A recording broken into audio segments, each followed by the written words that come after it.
The Ontario Health Study has now been active for about a decade. We are at a point now where across Canada we have approximately 1 in 50 Canadians who have signed up and registered for this program, the bulk of which come from Ontario. And so that's really exciting, is that we're seeing such a great investment by the population into their own resource. I mean, a study like this requires that we collect data from individuals at baseline, that we follow them forward in time, and that we see who develops, disease or other outcomes of interest. And it's only until we accrue a large number of these outcomes that we can actually start our research.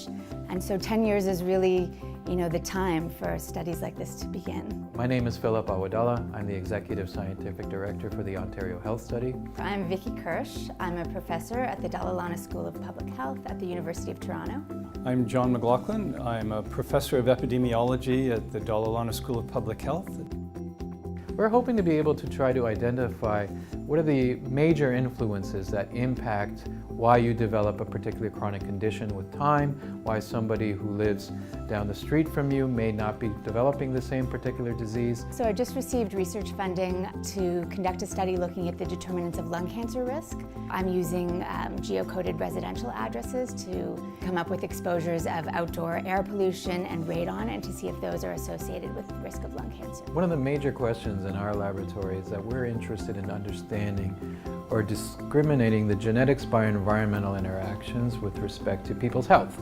So using the Ontario Health Study's data allows us to ask questions about the genes by environment in terms of what makes you develop a disease over time.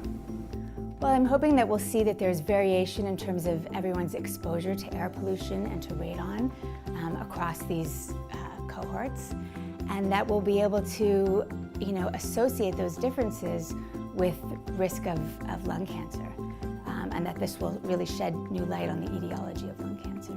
If this data did not exist, the research community would continue to be in basically a black box, the way we were at the beginning of my career.